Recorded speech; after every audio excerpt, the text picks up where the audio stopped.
स्वागत है सर आपका हमारे चैनल में। अपना परिचय हमारे दर्शकों को दीजिए। मैं हूँ योगेश रंजन। योगेश रंजन माधोपट्टी पंचायत से और केवटी विधानसभा से स्थानीय प्रत्याशी गंजरघौली गाँव से। आपकी पार्टी कौन सी है? हमारी है प्राउटिस्ट सर्व समाज पार्टी। और चुनाव चिन्ह क्या है? मेरा पार्टी का तो कोई चुनाव चिन्ह नहीं है अभी मान्यता प्राप्त, तो गैर राजनीतिक मान्यता प्राप्त में, और अभी मेरा चुनाव चिन्ह सेब छाप। आप जो चुनाव लड़ रहे हैं तो चुनाव लड़ने का कारण क्या है? चुनाव लड़ने का कारण है सर्वप्रमुख की स्थानीय नेतृत्व उभर कर आना। अभी तक के केवटी में जितने भी प्रकार के विधायक हुए हैं वो हम लोग के केवटी से बाहर के ही हैं, तो हम चाह रहे हैं कि किसी भी प्रकार से स्थानीय नेतृत्व हो जो सभी पंचायत के भी वहाँ पर के नेतृत्व के सहयोग से और उनके विचार से ही यहाँ पर मूलभूत आवश्यकता जो बुनियादी जरूरी है, बुनियादी समस्याएं हैं, उनको जो हम लोग आसानी से सुलझा सकते हैं। बिहार विधानसभा के पिछले चुनाव हुए थे उसमें भी आप प्रत्याशी थे? हाँ, उसमें भी हम प्रत्याशी थे, निर्दलीय के रूप में आ गए थे। अपने जी जी जी।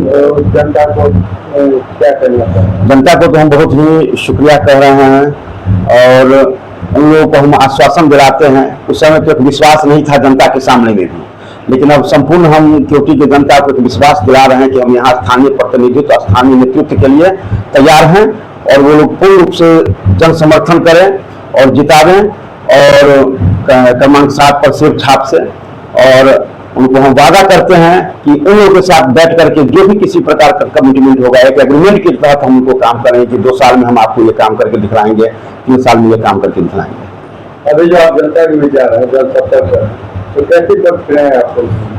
जनता की बहुत ही अच्छी प्रतिक्रिया आ रही है सभी तरह से, और उन लोगों ने हमें शिकायत भी कहा कि आपका पहले से कहा नहीं हुआ जनसंपर्क, और इसमें हमसे चूक हुई है, लेकिन फिर भी उन लोगों ने एक आश्वासन दिया है कि हम आप लोगों के साथ हैं। यहाँ की मतदाता आपको चुन लेगी तो सर्वप्रथम काम क्या करेंगे? यहाँ की मतदाता चुनने के बाद सर्वप्रथम हम जितने भी पंचायत है वहाँ से स्थानीय नेतृत्व को निकाल कर और जितनी भी यहाँ की बुनियादी समस्याएं हैं उनको हम अंकित कर और उसे दूर करने का प्रयास करेंगे।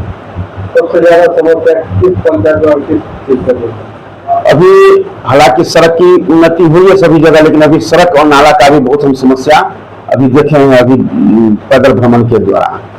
आप जब जीत जाएंगे तो ये दलीय प्रत्याशी जी जी जी, तो क्या ऐसा काम है जो वर्तमान के विधायक ने किया जो आप करें? हम स्थानीय नेतृत्व से जितना काम हो सकता है विकास किसी भी अति का, वो बाहर के विधायक से नहीं हो सकता है। और चूंकि यहाँ स्थानीय नेतृत्व अब उभर कर आ गया है, तो हम चाहेंगे कि उन लोगों का भी यहाँ समर्थन करें और जो भी वर्क होगा हम यहाँ गवर्नमेंट, जिसकी गवर्नमेंट बनेगी उनकी सहायता से हम यहाँ एक मिसाल कायम करेंगे, एक अपने केवटी को मॉडल काम करेंगे, और उसी प्रकार से दूसरे विधानसभा के लोग भी उसका अमल करेंगे।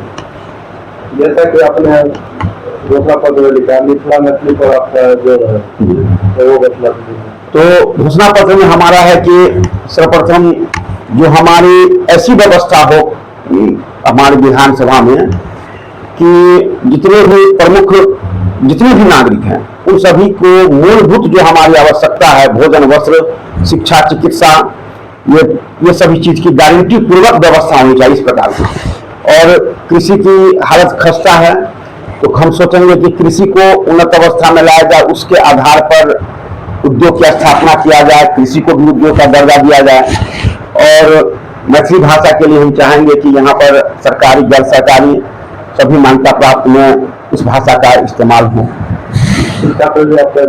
जी, अब शिक्षा भी इस प्रकार का हम पहले कर दिए कि पूर्ण गारंटी युक्त होगा, जो योग्यता के अनुसार हम 100% रोजगार किस प्रकार से दें, इसके लिए हमारे पास है एक ब्लू मैप, इसकी ब्लूप्रिंट है कि किस प्रकार से हम देंगे कि स्थानीय रोजगार की तलाश करेंगे, कृषि पर आधारित उद्योग बना करके हम उस प्रकार का उसको योग्यता के अनुसार 100% रोजगार की गारंटी की व्यवस्था हम लोग अपने नेतृत्व के द्वारा ही करेंगे। हमारे मतदाता से हम अनुरोध यही करते हैं कि आप लोगों को एक शिकायत रहती है कि कोई विकल्प हमारे सामने नहीं है, हम विकल्प के रूप में उभर कर आए हैं और पिछले साल के तीसरे स्थान से हम एक आप लोग विश्वास दिला दिए हैं कि आप लोग जो है सो हमारे साथ आ गए और हम आपके साथ मिलकर के पूरा क्योंकि का विकास करेंगे और मेरे प्रति मतदान वो आपका मतदान होगा, मेरी जीत आपकी जीत होगी। मेरा नाम हो गया योगेश रंजन, चुनाव चिन्ह शेर छाप क्रमांक 7 पर।